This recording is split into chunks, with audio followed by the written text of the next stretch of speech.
All right. Good morning, everybody. Joe Van Doren here, and welcome to our Virtues Pick for this brand new week. It's Monday morning, and we have a great word today, and one that really requires us to take a moment to think about and to really just let it sink in real good. And that word that came up today was fidelity. So let's read the description first, and then we'll talk a little bit about how we're thinking about it this morning. Fidelity is abiding by an agreement, treating it as a personal covenant. It is remaining true to a cherished ideal, no matter what happens to thwart our purpose. Marriage thrives when we fulfill our promise of absolute faithfulness to each other. In each relationship we form, fidelity keeps us scrupulously loyal. We avoid backbiting and casting blame. We call on our courage to resolve differences face to face. We are devoted to our employment and keep faith with a standard of excellence. We continually aim to be trustworthy. Fidelity keeps us on a path of true integrity. So, a beautiful word, a beautiful virtue, and one we all appreciate. And so, when I was reading this, there was two things that came to my mind. The first one was one of the greatest examples of fidelity that I have seen is parents who have a child who maybe has some special needs. Maybe there were some physical issues when they were born. Maybe there was some autism or Downs or some other form of a differentiation. And I've watched over the years. I've watched so many of these parents being so faithful to their child, and when it's very easy, it would be very easy to just allow whatever happens and not be faithful to that ideal of helping this young person, no matter what their situation is, to be their very best. And I've just, I've trained some of these kids and worked with their parents, and I've watched them grow up and go to college and get a driver's license and do all these things. And every time I think about being faithful, I think about how faithful these parents have been to their commitment.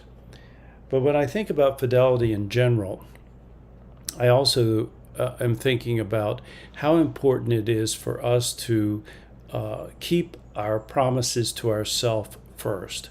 So when we make a promise to ourselves, I don't know if you've ever noticed, but sometimes we're willing to excuse ourselves, right, and not keep that promise. It might have to do with diet. It might have to do with exercise. It might have to do with reading. There's any number of things that we might have promised ourselves that we would do, or that we were going to take on, or that we were going to accomplish. I've had my own things, ideas that I've had that I've just not followed through on.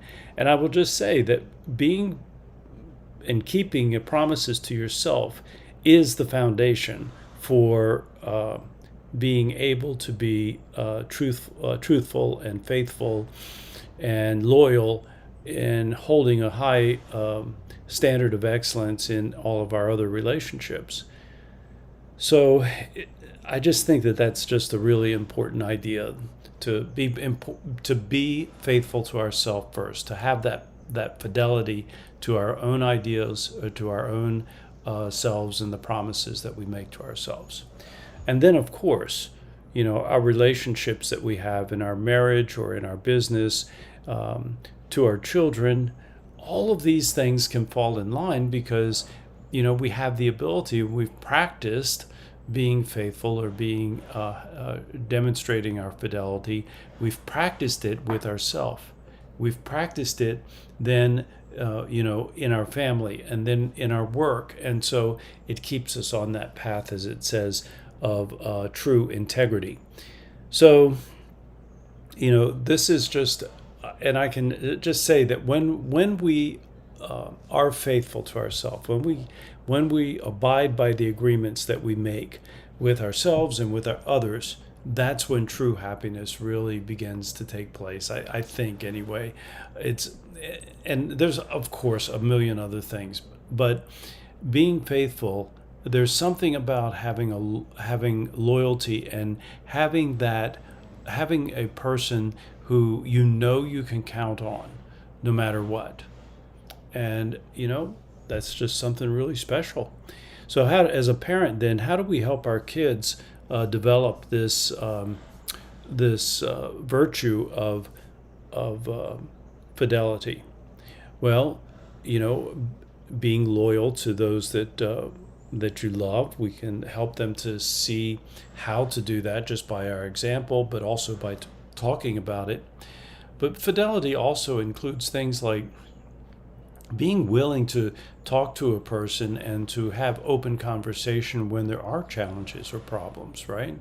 And being able um, uh, to sit down and work those things out demonstrates that we want to be, and we're dedicated or committed to being loyal to those, whether it's in a business situation or in our intimate partnerships in our family. And so when we honor our commitments, and that's a part of helping our children understand what fidelity is all about. Having them, when they make a commitment, make sure that they understand that this is a commitment for, a certain amount of time, a commitment to reach a certain goal, whatever it might be. And of course, we're going to be there to help them. And of course, we're going to be there to encourage them. We're not going to do it for them, but we're going to encourage them to stick with it and demonstrate to them and say to them, this is a demonstration. What you're doing right now by sticking to your commitment is really showing that you're practicing the virtue of fidelity. When we talk to our kids about the virtues, they will recognize them inside of themselves. And that's why it's so important for us as parents and leaders of these teams, our family, right? To be very clear about the things that are important to us, and to be to communicate them in a way that is not shameful but respectful of the idea that our children and us, our partners, everyone has all of the virtues inside of them already. And then, of course, being consistent about it, which is part of the 4 C's, right? And then being willing to take and be supportive and to be supported when we're facing a challenge, and especially one that deals with a commitment that we've made. So that's how it all works, right? And fidelity is one of those virtues that most families really have high on their list of things that are important to them, being faithful, right, to our commitments. So thank you very much for being here today. I look forward to sharing our virtue tomorrow. And until next time, keep practicing the virtues and the 4 C's of successful families. And that is clarity, communication, consistency, and community. Until next time.